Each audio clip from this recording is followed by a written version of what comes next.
anything. I didn't want to think about anything. And I remember saying, oh, wait a minute. And I started having like stomach pains, and I'm like, I have to put some things in order. But in order to do that, I had to admit that something was broken inside. And being such a control freak, a lot of times, I didn't want to admit that I had a problem. And I remember talking to my brothers, and I think at that time they started thinking about how much alcohol we all consumed. I think because it was such a devastating loss. And then it was stressful in a sense that my dad was married, and so we went through a lot with my stepmom. So I think all of that made it so stressful. And I started thinking, is this what it feels like? Is this what we be considered as having, a drinking problem? Because I'm telling you, every morning it was like I had the coffee, then I had to have a drink. It was such a painful time. So I'm going to say not that our struggle is the same, but I think sometimes you don't know what leads a person to a certain point. I think that we all have our struggles, but we have to come to a point and take responsibility for those struggles. And it's not easy.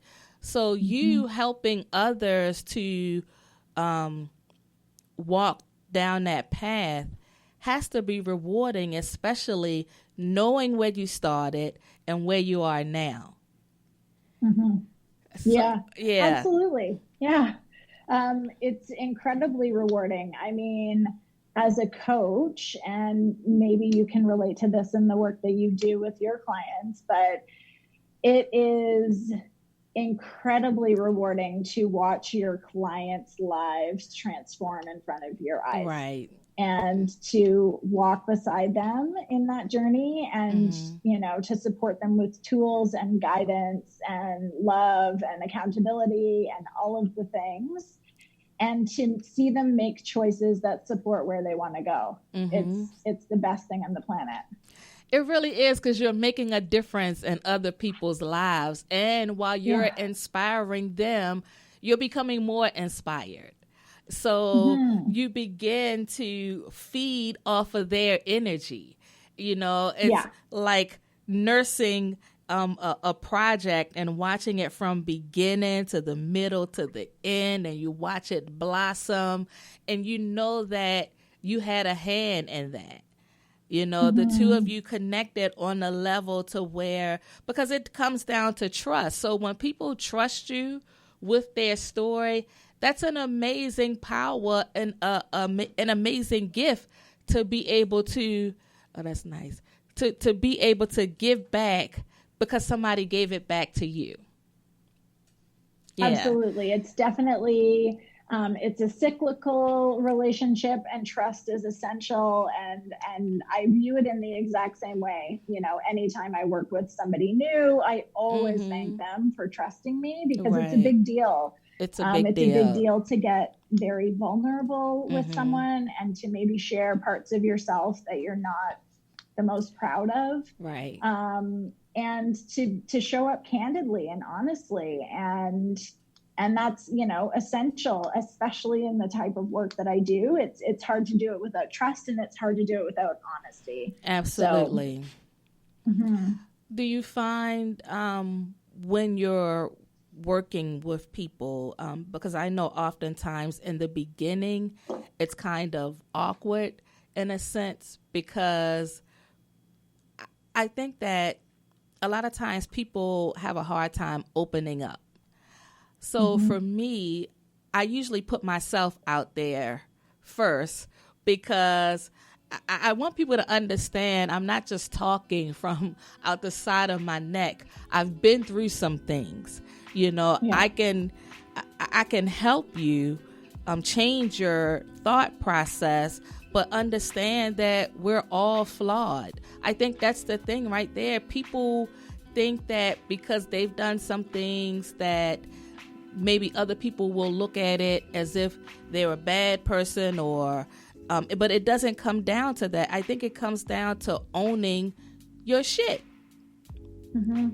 You know? Yeah. And that's the only way you're going to grow. You got to own your stuff first. Yeah. And then the journey begins. But if we're not owning it, it's going to be hard for us to grow. Absolutely. Yeah. I mean, one of the sort of foundations of the work that I do, and I'm very upfront with my clients about this, is radical honesty is a part of the process, as is responsibility, right? A lot of us come to a place where we develop addictions because of things that have happened in the past, whether it's trauma or violence or, you know, whatever it is. And we look to alcohol as a coping strategy. And so, you know, we're not responsible for what has happened in our lives. We're not responsible for that trauma. We're not responsible for the oppression, whatever it is, but we are responsible for what we do moving forward and what we choose to do next and the shape we want our lives to take.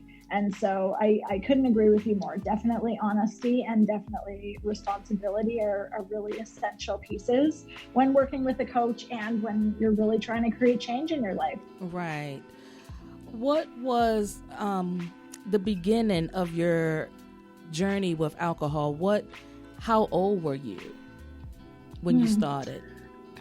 Yeah, so the first time I had any alcohol at all, I was probably between 5 and 7 years old. So to be clear, I did not start drinking when I was 5 to 7.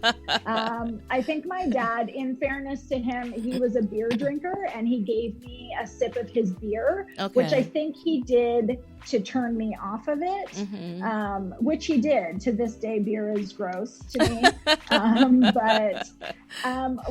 But then I started drinking, like drinking around the age of 16, and it wasn't until many years later, with lots of coaching and therapy, did I realize that I started drinking around the time that I had a lot of family trauma happening, and I didn't have any coping tools to deal with what was happening around me. And that's, you know, a prime example of some of the things that happened in our lives. Like, it was happening in my life and around me and to me, but there wasn't anything I could be doing about it. And so I dealt with it by drinking. And I also had my dad, who was an example of coping with your life by drinking a lot. And so that's when I started drinking, when I was 16.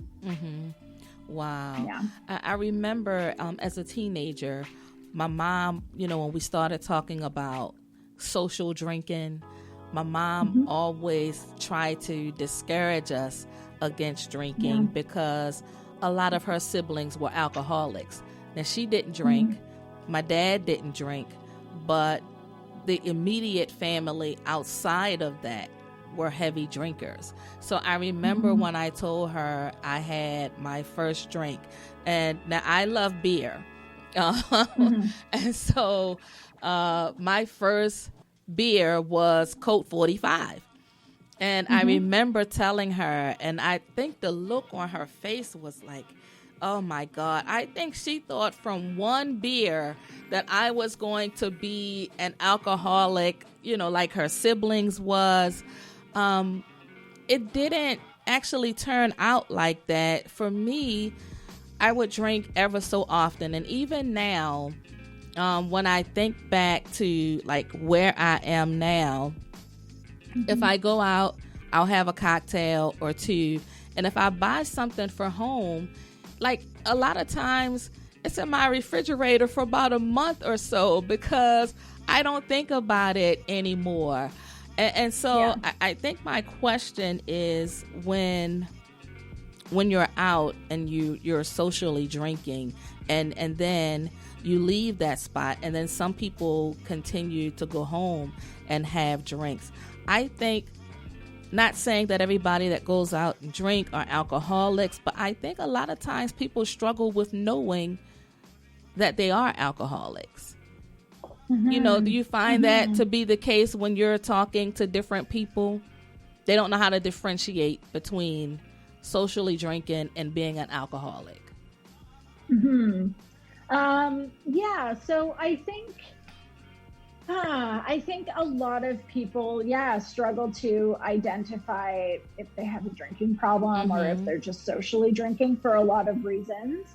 So, drinking culture is incredibly normative. We've infused drinking into everything. So we drink when we're happy. We drink when we're sad. We drink when we're celebrating. We drink during sports events. We drink during our meals. We drink, I don't know, at our kids' hockey games. Like it's everywhere. It is. And because it's so infused with everything, and because most people drink, right? The majority of adults who can drink, we see it everywhere. And so we think that it's normal. And it's gotten to this point where if you don't drink, you're the abnormal one. That's true. So, when we're looking at problematic drinking, we also then have these kind of old school understandings of what problematic drinking looks like. Like I said before, like getting a DUI or going to rehab or losing your job or losing your marriage or whatever it is. And if you haven't hit any of those benchmarks, you can let yourself off the hook. And say like, I don't have a problem, right? I might drink a lot, but I still show up to work and I'm still making money and I make it home for dinner.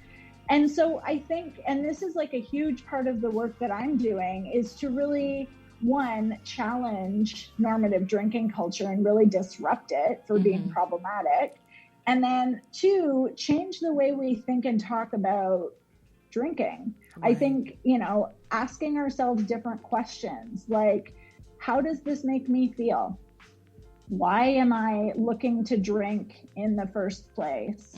Once I start, do I have a problem stopping? How do I feel the day after I drink? Is drinking propelling me forward? Does it make me show up as the best version of myself? Does this make my relationships better? Like, I think we just need to be asking different questions and also recognize that alcohol addiction exists on a very broad spectrum. So there can be folks who are mildly addicted or dependent, and there can be folks who are very extremely addicted and dependent, and lots of things in between. And so, I think we just need to start talking about addiction in different ways and start talking about problematic drinking in different ways and ask different questions of ourselves. Yeah, I agree. I think that in a society, as you said, drinking is everywhere. It's the end all be all in a sense. Yeah. And I'm not sure when we got to that point, but the conversations definitely have to be different, because it could be somebody in your circle that's crying out for help, but they don't know how to start the conversation for fear that they may be judged. So we make it difficult for people to ask for help. Like you said, if you're out with someone and they don't drink, the first thing that they're asked is, what's wrong with you? As if they're the ones with the problem because they don't drink. Yeah, absolutely. Yeah, and I think that's difficult. I think that we all have different things that we're into, and because someone isn't into what you're into, we shouldn't judge them based on that. In fact, they should be applauded because, okay, you didn't pick up this habit, or you did and you got past it. We should be asking questions like why, or, what is it? How did you get through this? Because it could be inspirational for someone else. And we have to do better with having an open dialogue about these different vices. Otherwise, so many people will continue to go on without help. So, how do you feel? I know you mentioned a conversation, but isn't that at times difficult when people are on the defense about drinking? Like if you just started a conversation, how would you go about doing that without offending if you know that someone that you're close to has a problem? Yeah, I mean, that's really tricky. And like knowing my history and like knowing what I do now professionally, I'm pretty tuned in and can like identify, what I would understand as problematic use. But I mean, all you can do is be there and offer support. And I would probably go at it from a place of like, how does this make you feel? And do you feel your best when you're engaging in this behavior? And is it actually serving you? And if the answer to those questions is no, then it would be time to probe a little deeper. I mean, the thing about, addiction or dependence is, and this is also true for any change that you're making in your life. The change has to come from inside, right? And so I can say, like, clearly you're struggling. It looks like you probably have a problem with addiction. And I can support you in change. But if that person isn't ready, and if that person, and not even ready, because I don't think you have to be ready to make change, but if that person isn't willing to explore something new, if that person doesn't want to create change in their lives, then there's really not much to be done other than to support as best you can. Did you, when you were going through your sobriety journey, did you have a lot of support? No, I didn't. And in fact, and we've sort of touched on the stigma, right? And the shame around outing yourself as somebody who has struggled with addiction. I mean, so I started to question my problem with booze for like about a year after my dad died. And then I tried to get sober for just over a year, and I relapsed pretty much every like 3 to 4 weeks for that year, and it was miserable. And then I finally arrived at a decision that I could no longer drink, and I was going to just give myself 6 months of no drinking and see how it went and see what happened at the 6-month mark. And for the first several months of that, I didn't tell really anybody outside of my partner at the time and 1 or 2 other people. I didn't know a lot of sober people. I didn't know how to talk about it. I didn't feel comfortable enough to disclose what I was going through and the fact that I was struggling so significantly, because like I said, from the outside, everything looked fine. Right. And even when I did end up telling some friends, like they almost, I don't want to say they didn't believe me, but they were like, I never would have thought that. And I was just like, okay. And I still had a problem. And so I actually, really did a lot of trial and error in those first 6 months of figuring out what worked for me. Fortunately, I found a lot of really great sober women on Instagram and on Facebook, and was able to connect and find resources and inspiration that way. Because I didn't have a lot of people in my life who understood, and I also didn't want to share what I was going through with a lot of people. Yeah, and that had to be lonely. When you don't have that support system, it makes it harder going through it alone. It makes it, you want to tell somebody, but it's the stigma that's associated with it. And then people make false assumptions. Like you said, on the outside, you pretty much had it going on. But on the inside, you were struggling. And I think that a lot of times people will look at someone, and because they're smiling all the time, they assume that their life is great. I think sometimes people smile to prevent from just crying. Just, to cover up the pain. To cover up sometimes. the pain. Yeah. So I think, first of all, I applaud you for starting the journey, for not giving up, even though you didn't have a whole lot of support, and that now you're able to help others.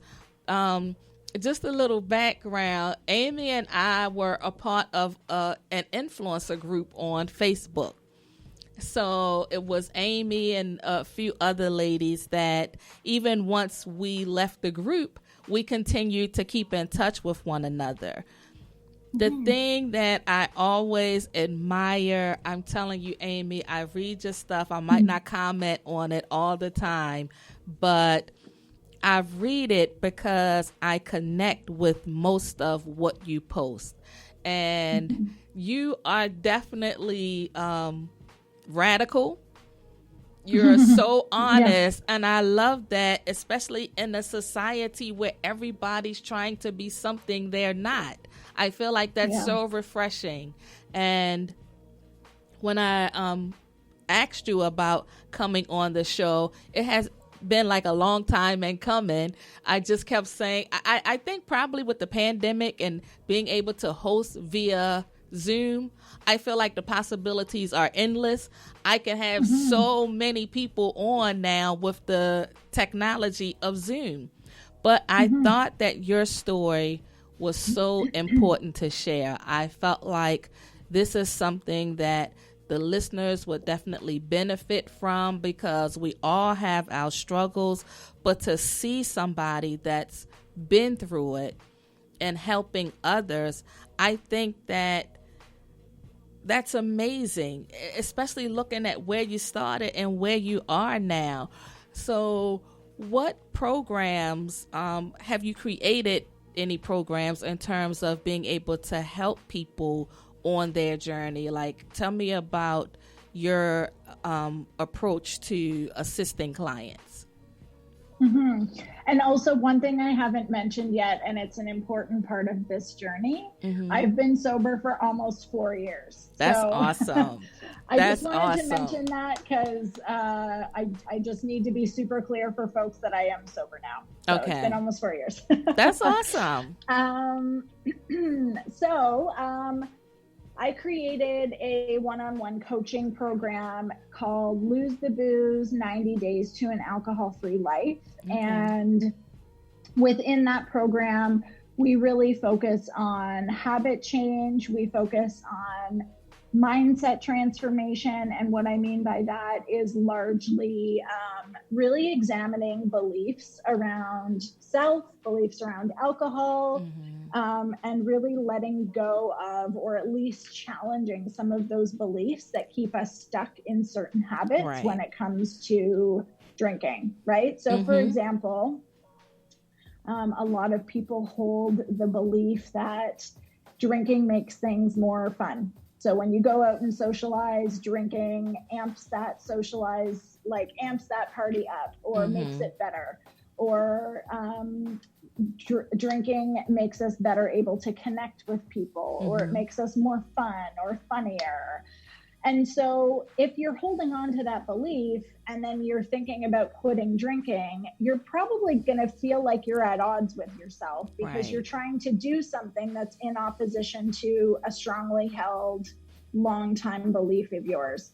So we really challenge some of those beliefs and challenge whether or not they're true or not, right? Because sometimes we carry these beliefs that aren't actually based in truth. They're just based in experience, right? And what I've learned through sobriety is that we get to create our experiences for ourselves. Absolutely. So if I want to have fun, I get to choose to have fun, whether or not it involves alcohol. And for me, it does not ever. But so we do a lot of mindset and beliefs work. We do a lot around habit change, because so much of our behavior is driven by habit.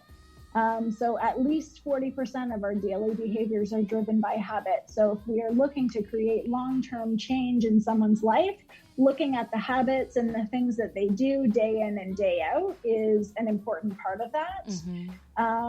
We also work on resilience building and coping strategies.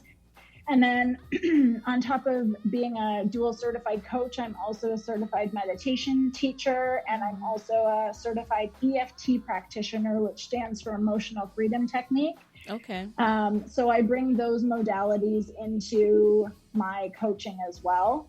And then I also created a sober support community on Patreon. Mm-hmm. So that's more like group coaching and resources. And I launched it on Patreon because I really wanted to offer something that was more accessible to people, recognizing that one-on-one coaching is not within reach for everyone. Mm-hmm. But I do really believe in coaching, and I really believe in providing accessible, sober support. And so I offer resources and tools and training videos and group coaching on Patreon.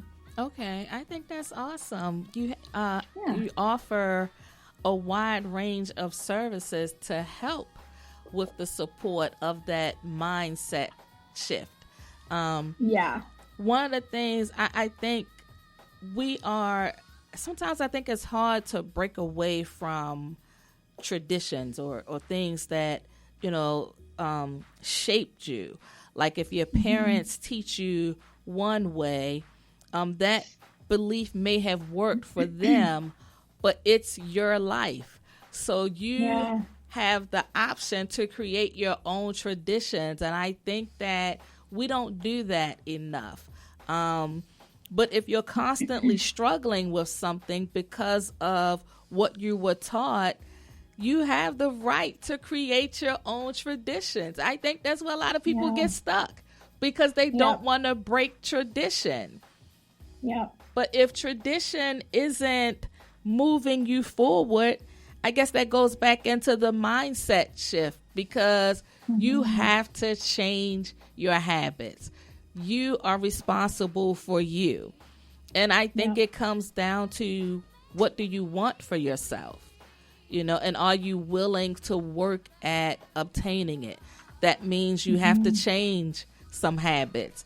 That means you have to do what makes you uncomfortable in order to get comfortable. Yeah. I think we all struggle with that, but I think it definitely comes back to your need and what do you want to take out of life? I think that has a lot to do with it. I think that when people are going through something, they see the darkness so clear, but they won't allow their mind to open to the light. And I think that makes it hard to move forward. So to know that there are support groups out here to help you and to be able to connect with people that have a similar journey makes that growth process, I guess, better in a sense, because you're connected with people that have a similar struggle and you all can coach one another. Because I think that's what it ultimately comes down to, having that support system. You offer so many services. And I think that when you offer that, it opens people up to you in a way that maybe they wouldn't open up if they went through, let's say, a 12-step program. And I brought up the 12-step because years ago, a friend of mine had a problem with drugs. And I remember going to some of those meetings with that friend. And it was an eye-opener for me, but also in being a part of that group, it seemed like something was missing. It seemed like the people weren't connecting with one another maybe like they should have. And I remember at that time, a couple of those people that were a part of that meeting had constant relapse. Because I think when they were teaching, and I'm not knocking that program, so I don't want anybody calling in, blowing up the phone because I'm knocking the 12-step. I'm just saying that perhaps they didn't have enough tools to make it whole. Does that make sense? Yeah, it does make sense. And like you, so I personally, like prior to addressing my own issues with alcohol, I went to Al-Anon meetings because of my dad's relationship to drinking and just growing up in that household.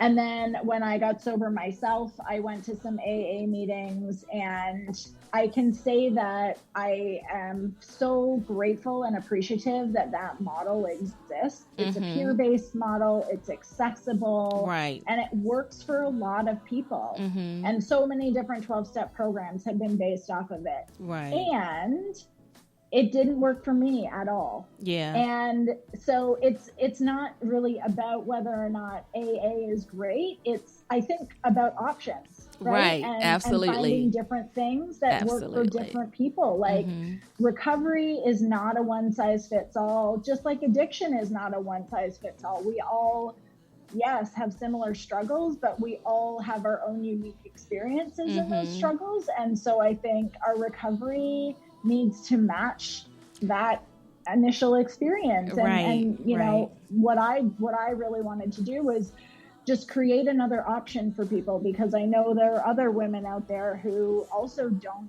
resonate with AA for a variety of reasons. And so it's just about options. It's about options. And you offer a lot of options, which I think is great. And so while they're on their journey to a sober life, and you're offering, you're a mindset coach, how does that help them build a stronger life, whether it be personal or professional? Because at some point, you mentioned earlier about a functioning alcoholic. Well, I know a few of them, and I think they don't see that the personal effect, like how their personal life is on a downward spiral. So it creates a false illusion in a sense, you know, because they think that they have it all together, not taking responsibility for some of the things that you do, but offering the many services that you have. Once you have somebody on that journey, I guess my question is, when do they start to see positive change in their life? It really depends on the individual, and you know, because again, it's like a highly personalized experience. And also, I should say, like, for a lot of people, when they stop drinking, and myself included, the early days were kind of miserable, right? I didn't know what I was doing. I felt like I was trying a bunch of different things, and some of it worked and some of it didn't. So I felt like I was constantly failing. I had like withdrawal symptoms from not drinking. So I was like shaky and sweaty and nauseous, so that is also part of it for a lot of people. And if that's not part of your journey, like that's also not guaranteed. But yeah, it really just depends. So I take a very holistic approach with my clients. So on top of not drinking, I find that we also really delve into self-care and really establishing solid practices for taking care of your whole self. Right. So that also looks like things like drinking water and eating foods that make your body feel good, and making sure you're moving your body a little bit each day, and getting enough sleep. And then as we progress, like setting boundaries and being able to communicate your needs. And so it's varied in terms of when people start to notice the impacts and start to feel good. But it also, I find, just sort of organically ripples out and has positive impacts over all the other parts in people's lives, which is actually really beautiful to witness. Right, because you're healing the whole person. You mentioned the withdrawals. I know that the withdrawals can be so intense that some people may not survive the withdrawal process because it's so intense. Does it get easier once you go through the withdrawals? Yes. So just like a note on that, if you are listening to this and you are thinking about quitting drinking, and you are somebody who has been drinking heavily for a long time, I would strongly, strongly advise that you please consult with your doctor and loop them in on what you've been up to and what you would like to do. Because for some people, yes, withdrawal symptoms can be fatal, and they can also be supported by your doctor medically. Your doctor might recommend a detox facility or process. So there are things that can be done to really alleviate those withdrawal symptoms. Mine were not that bad, but I did notice them, and yes, they do go away. For me, they went away probably after a few days. So yeah, it and some people experience, again, it's like highly individual, and really there's so many factors that go into how our body processes alcohol and how our body then tries to detox from it. So everyone is highly different. But again, this is like a really great conversation to loop your doctor into, so that you have proper support should you need it during this process. Okay. If you have questions for Amy about her journey and you're interested in her services, please give us a call at 855-493-6499. I always forget to give the phone number, so let me just give it again. It's 855-493-6499. So if someone wanted to contact you for your services, how can they reach out to you? So the best place to go would be my website, and it's wholeandwell.com. So HOLANDWELL.com. And on my website, you can find all my different offerings in terms of services, information on one-on-one coaching, information on group coaching through Patreon. You can also see client testimonials to read about other people's experiences in working with me. And typically when someone reaches out to me, the first thing that I recommend is that we book a call. And so I do complimentary transformation calls with all potential clients. And this gives me an opportunity to learn about them, to learn where they are, where they would like to be. And I also talk in greater detail about my program. I share a bit about myself. And then by the end of that call, we should have a good idea as to whether working together or not makes sense for them. Okay. Yeah. So you also have a podcast? I don't. Okay. But I have a podcast coming soon. It hasn't been announced yet. Okay. Because I thought I saw something pertaining to that. So what's the, actually, can you talk about the basis of the podcast? It hasn't been announced yet. So okay. It will be sobriety related. Okay. But that's all I can say right now. Okay. That's great. That's going to be exciting. What are you able to share? What led you to consider podcasting? Well, I love podcasts myself. I've been listening to them for years, and I've now been a guest on a number of podcasts, and I find it such a great way to learn. I find it a really amazing way to connect and share stories and just reach a larger group of people. And so I'm really committed to having a high impact in the work that I do. And I feel like a podcast will be able to support that goal by reaching more people.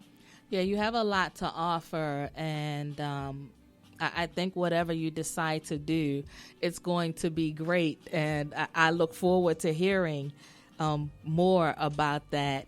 So what does Amy do for fun when she's not coaching? I mean, it's so interesting, right? Because I'm not sure what the COVID situation looks like where you live, but we're just entering stage 3.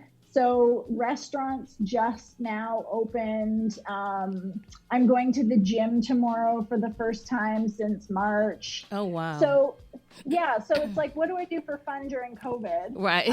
Versus what I do for fun in real life. So in real life, I love going out to eat. I love going to the movies. I love going for long bike rides. I love traveling, spending time with my friends. I teach indoor cycling, which is really fun for me. So I do that. I go to like dance parties and clubs. Yeah, I mean, lots of different things. I feel like fun has looked a little bit different over the last few months, but we're working our way back. Yeah, that's true. I think we're just in phase 2, right? They shut the restaurants. So I'm in the city, and I remember not long ago we were in phase 1, I believe. And so they started opening the restaurants. Well, now the cases have spiked. So the restaurants in the city are closed again, except for carryout. So, it's like once you start to feel where there's a little bit of normalcy, it gets shut down again, because in the city right now, I think there's been a significant spike. So we have like 12,000 cases. Whoa. Yeah. And I think a large part of that is that people aren't taking responsibility. I feel like I see so many people outside without the mask on. I think the cases are going to continue to rise until they figure out, I guess, another method or something. It's a shame to me that you have to lock the city down in order to make people take responsibility. I feel like that's because it has such a significant economical impact on all of us. But I think that if each of us take responsibility, stay home when you don't have to come outside will eventually be opened back up at 100%. But if you're still being responsible, nothing's going to change. Yeah. It seems like we have such a long way to go. Yes. And it's just so interesting how, depending on where you are geographically, things are so different. Like, I have a client in New Zealand, and I was chatting with her today. And back in March, they had a very intense lockdown. So the only things that were open were grocery stores and like gas stations. You could only leave your house for an hour a day. There was one designated person to go get groceries. And because the country is so small and like relatively isolated, they have been in a place where they've had 0 COVID cases for more than 100 days. Wow. And so things very much got back to normal. And then yesterday, and they still don't know how, but they found 21 positive cases. So now the country's on lockdown again. And so, it's the whole thing is so bizarre and so unlike anything we've ever experienced. Yes. It's like, you want to do things. I know wearing the mask is now like the new normal. My cousins and I created an online karaoke because we used to do karaoke every Thursday at different places. So now we have it on Zoom, and we're in the comforts of our home having a good time. And I'm thinking, oh my God, never thought I would be doing karaoke online, right?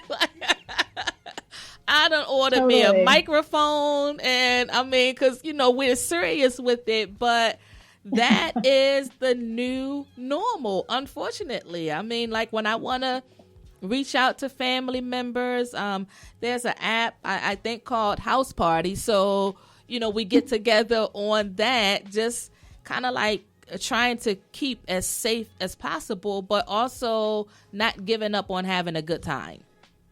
Yeah, totally. Yeah, it's hard, but I think like you and your family and your friends, like people have gotten really creative in ways to stay connected, even when we physically can't be together, which has actually been really nice to see. Yeah, I'm amazed at what I see people do online now, because I think when you're home and you have nothing but time on your hand, I think that you should try to do something productive.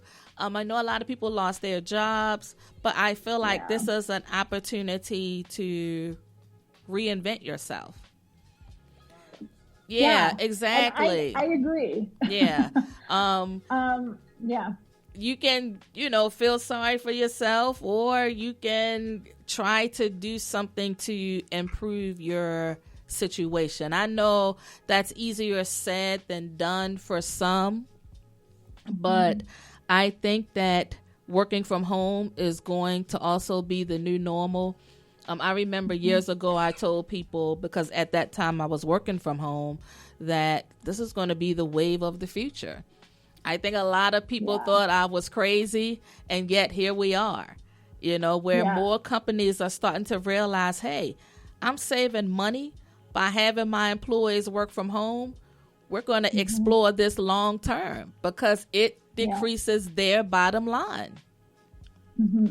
Yeah, so, totally. Yeah. I mean, I think it's interesting. I like you, I've been very much looking at this as a way to, I don't know, like really figure out what's important to me and what from the old way of doing things, what didn't work, and sort of letting that go, which has been really great. But also, I really want to acknowledge the reality for a lot of people losing their jobs. So I get that, it's not always possible to be in that headspace around like trying to make the best of a really challenging situation. But yeah, it's interesting. It's, I think, really shown us what's possible in terms of how we work and how we connect with people. Yeah. And that for most people who work on a computer, that work can be done from anywhere, right? It doesn't actually require you to be in your desk. Yeah, that's true. Beside your coworkers. Right. So. You're in a safe and more controlled environment working from home. Absolutely. I mean, I do think there's something to be said for like the physical connection, and like sharing space with people. And I know, like, I work from home, and I've been working from home for a while. And I certainly, even for me, like, and I love being by myself, I really miss sharing space with people. I agree. So I do think that there's like that's something we need to figure out. But I'm all for working from home. Yeah, I think that's probably one of my concerns. I'm always talking about that intimate connection with someone else. It becomes less and less during these times, but I hope that we don't lose that. You know what I mean? Because it's needed. We all need it. And so we have to probably be a little bit more creative in how to maintain it. That's kind of like, yeah. Now, are you currently dating, or are you in a relationship? Then we get to the juicy stuff.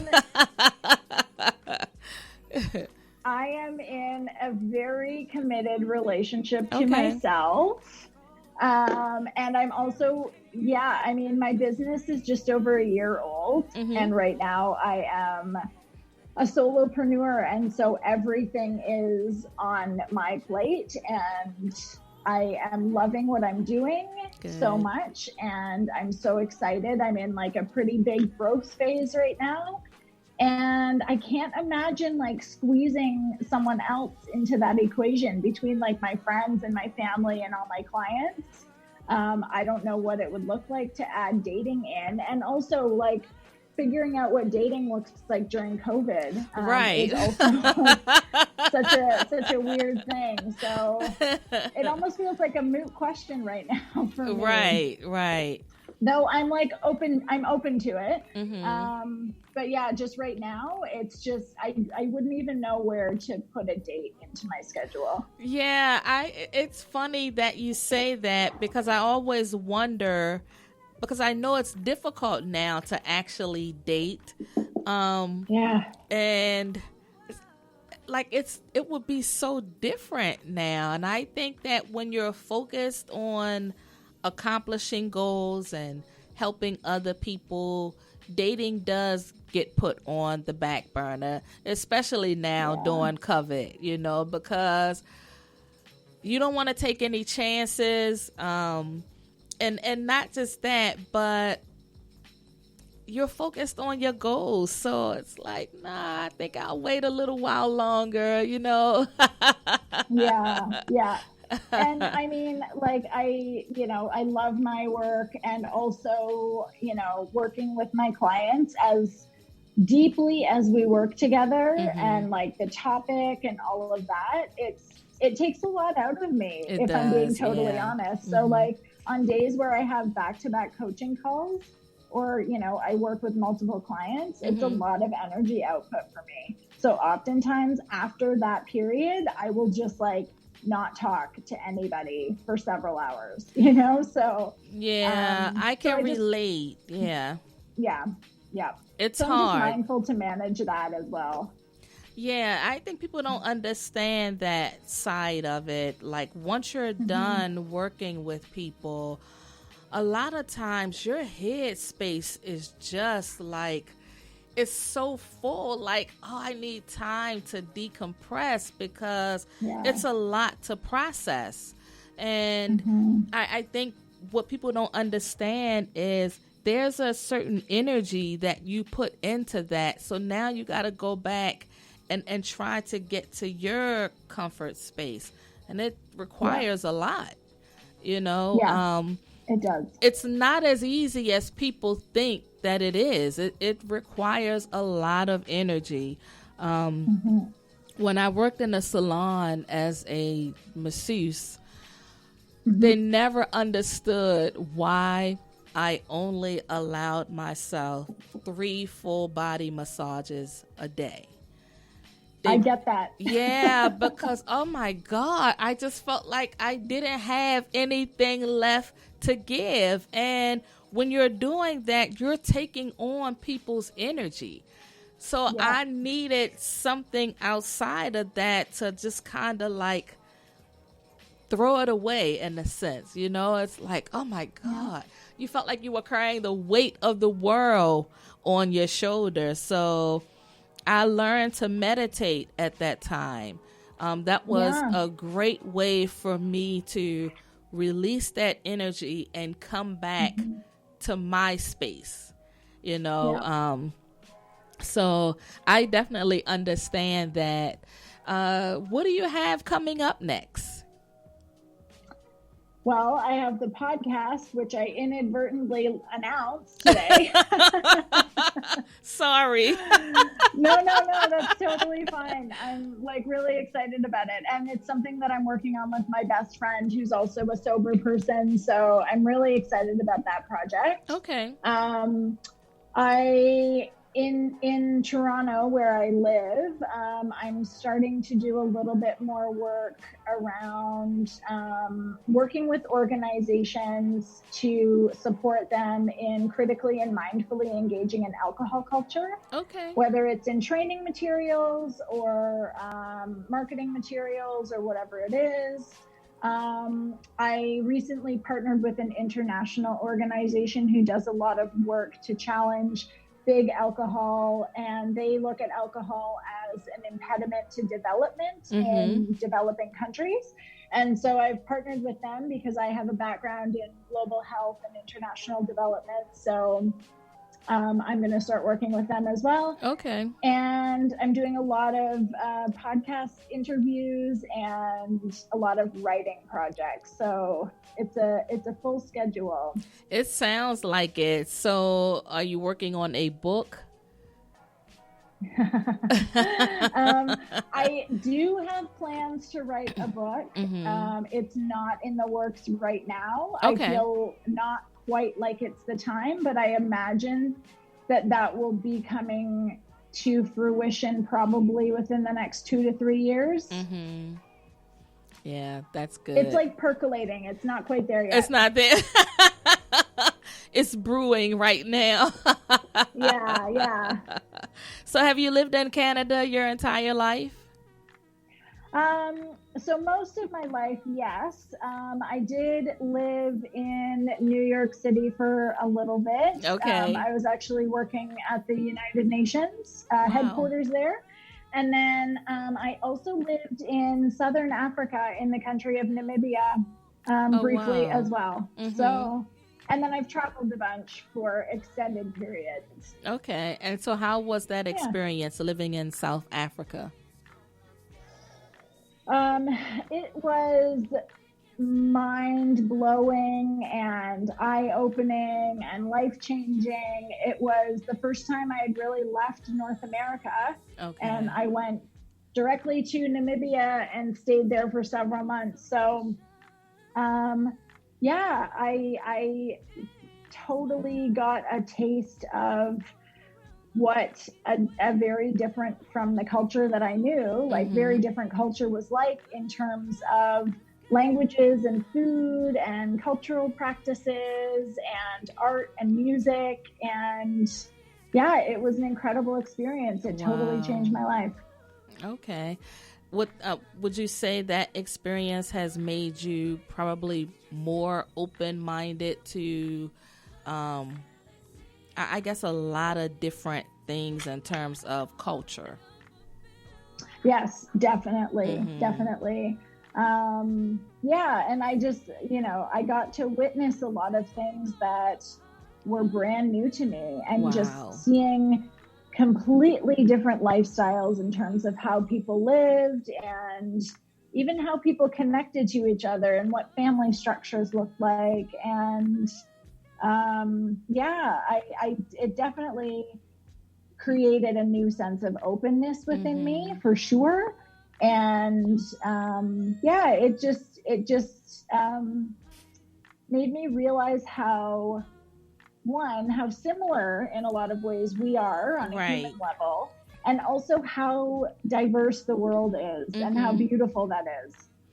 Yeah, that's amazing. And I always say, if you have the opportunity, you should travel, because it opens you up to so many different things. And I think that a lot of times we let our differences divide us when we should be teaching one another. We can learn so much from each other. So I would definitely encourage people to travel when it's safe to travel. I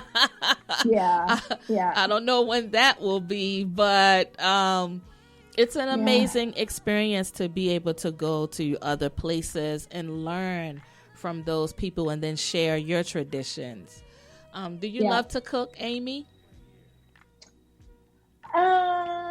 I think I'm growing, like learning to cook. I'm learning to appreciate the process more. I really value eating good food and eating food that makes my body feel good. And so because those things are important to me, I've had to learn to cook. So I didn't really learn until I was well into my adult years. So I would say I don't love it, but I have an appreciation for it. And I'm glad that I'm able to now feed myself in healthy ways. That's funny. I wasn't interested in cooking. When my mom was in the kitchen, I just wanted to be outside playing with the boys. I just had no interest in it. My sister is a great cook.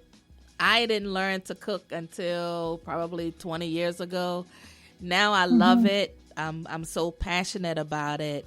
And I love watching people enjoy my food, especially since I tell people all the time I started out as the shake and bake queen. So I was shake and bake chicken, and now I can fry chicken, even, so I love it, and being able to create something. I think that it's so relaxing. And even now with us having to stay inside, I cook probably a lot more. And but fortunately, I haven't gained weight. But we're in for a couple of more months. That could very well happen. I think it's like so many things you have to like reinvent in terms of what you're used to doing because you're limited in terms of going out. Now, has Canada opened up their travel border? No. Not yet. So we can travel internally. And I think like essential workers are able to leave or come back. But last time I checked, we have not. And I don't know that we will be anytime soon, just because, I mean, things seem to be a lot worse in the US compared to Canada. And we're like, neighbors. People flow very easily between our countries. Right. So, I'm not sure when that's going to happen. I also haven't checked in a few days, so I might be wrong on that, but I don't think so. I think they've opened travel here. And I remember someone telling me a couple of days ago that they traveled on an airline, but that the airline should be fine because they didn't take necessary precaution. I think it was a full flight. And it was my understanding that they weren't supposed to be booking full flights. Well, it's hard to physical distance, right? If you're in a seat beside somebody else. Exactly. So again, it's hard to maintain when there are organizations that are not enforcing the social distancing. It becomes difficult. It becomes definitely difficult. So in terms of coaching, and not just from a sobriety standpoint, but when people come to you in need of help, maybe to change their professional outcome, what are some of the things that, how do you help them turn things around? Because I think sometimes we have things that we want to do, but we get stuck in our head and we don't know how to proceed. It doesn't mean that they're doing something wrong. It just means that they need to be taught new habits. What's your approach when someone comes to you from that standpoint? Yeah, I mean, anytime somebody is looking to make change, I do a deep dive on where they currently are right now, figure out what habits might be keeping them where they are and preventing them from moving forward. So really uncovering what's stopping them and holding them back. Also getting crystal clear on exactly what they want and where they want to be. So oftentimes people will say things like, I want to feel healthier, or I want to sleep better, or I want to eat well. And those are great goals, but unless we figure out exactly what that means, how do we know if we're moving towards it? How do we know if we're there? Like, what does it mean exactly to feel healthier, right? So I know sometimes it's hard to quantify some of those feelings, but really figuring out, you know, what they actually want and what that thing looks like, so that we can craft some really powerful goals for them. And then, you know, a lot of it is also prioritizing those goals and making space for those goals in their lives. So oftentimes I find people get really motivated and really excited to create change in their lives, and they come up with some goals, but they don't create space in their lives for those goals. So we often do an exercise that I call clear the clutter. And so basically an analogy that I use is like, if you were going to buy a new couch for your house, you would get rid of the old couch first to make space for the new one, right? So it's kind of like that. So it's like taking a look at your life, at your relationships, at your commitments, where you spend your time and energy, and get rid of the stuff that's not actually in support of where you want to be going, right? Yeah. Because if you continue to engage in all of those behaviors, you're going to keep getting more of what you don't want. Mm-hmm. And so it's, again, that radical honesty piece and really figuring out where they are, what's holding them back, what's keeping them there, and where they want to go. And yeah, from there, developing a plan to get them there. Okay, that's great. I think one of my biggest struggles is not getting enough sleep. My mind is always racing, you know? Yeah. And so when I should be in bed early, I'm usually up most nights till about 2:00 in the morning. Or a little later. Yep. Yeah. And it's like I have to shut my mind down. So what I've started doing is I'll have like a glass of chamomile tea just to kind of bring it down a notch. And then I'll probably meditate for a few minutes, because otherwise I'm so wired. I'll get an idea and then I can't go to sleep because I have to start typing it up, because I think since I'm all over the place, I don't want to forget. So I type it in my iPad and like, oh, wait, let me add one more thing. And then I look up and it's 2:00. So now I have to kind of like shift my thinking process so that I can go to bed early. Because a lot of times if I'm in bed at 2, by 7:00, I'm up. So it's probably not enough sleep. It's not enough sleep. And then by 10:00, I feel like, oh my God, I need to lay down. Like I feel like I'm going to crash and burn. So I'm working on that. And it's been a long process and trying to quiet my mind down. Yeah. Meditation is definitely helpful for that. It allows you to really just like slow down, release, and just find some calm and find some silence, which is great.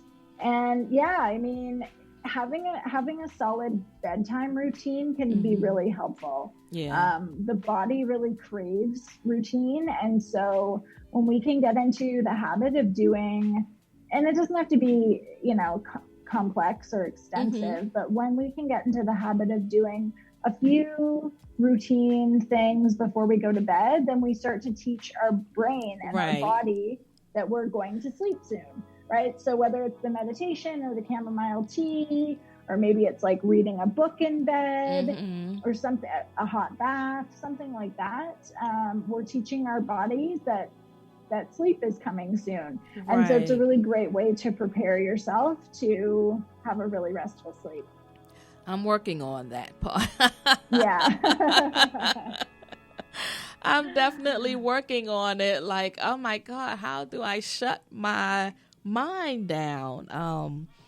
And to naturally be able to do it. I that's kind of like my thing right now. So it's been a work in progress, that I might actually come to you for some help in terms of that, because it's like, it's crazy sometimes. Now, there are occasions where I'm able to get in bed by 9:00, but the problem is, since I'm so accustomed to going around 2, I'm usually up at midnight.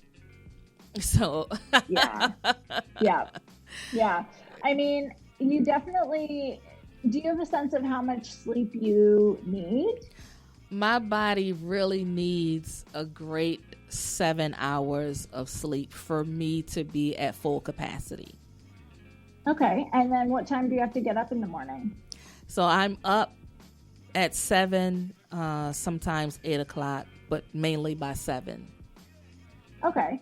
So then working backwards, midnight would be a great time to work towards in terms of a bedtime. Mm-hmm. And what I would suggest is, if you're regularly going to bed, also, if you would like suggestions, tell me if you want me to stop.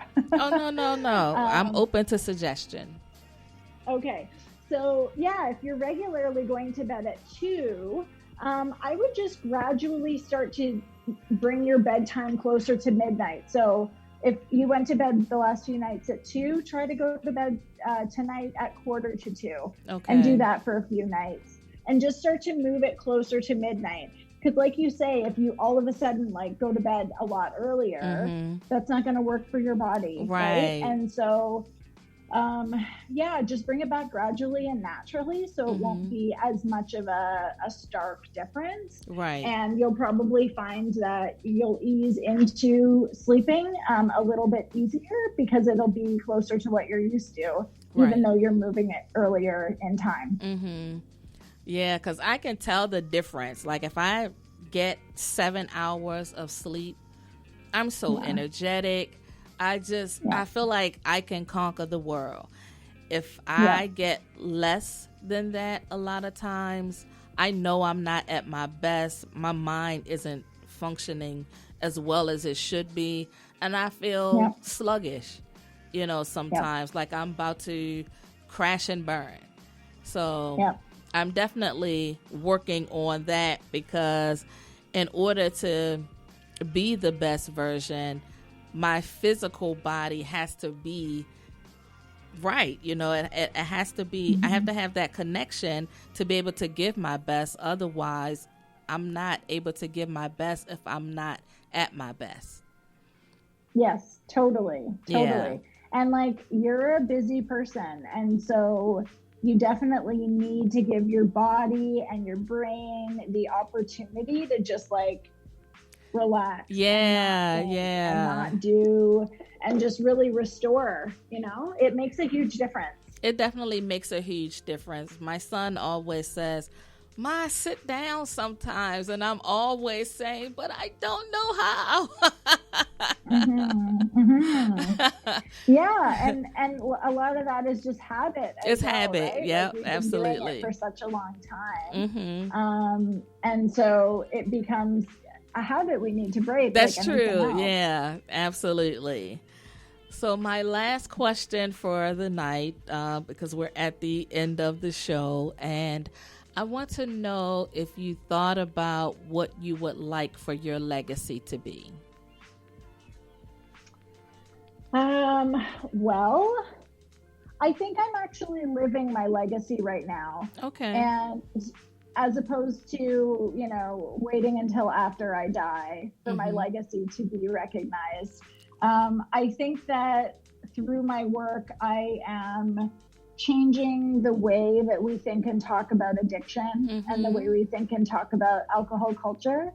And maybe more importantly, I am supporting people in completely changing their lives and stepping into their power and stepping into their freedom. And that to me is so meaningful. Like, I can't imagine mm-hmm. Making a more significant contribution, and I'm getting to do that right now. So I feel incredibly privileged to be able to do this work. That's amazing.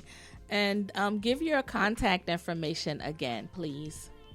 Yeah, so people can find me at my website. It's wholeandwell.com. So HOLANDWELL.com. And people can also find me on Instagram at Ms. Amy C. Willis. So MSAMYC as in cat, WILLIS.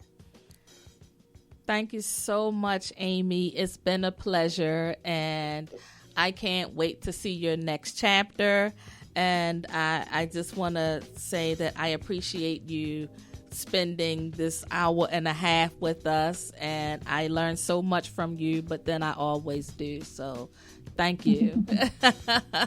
Thank you, Queen Jackie. It is my pleasure, and I am so grateful that you invited me here. I hope it was helpful to your listeners and your community. It was so amazing. I can't wait to have you back on. So have a great night. You too. Thank you so much. All right. Bye-bye. Bye.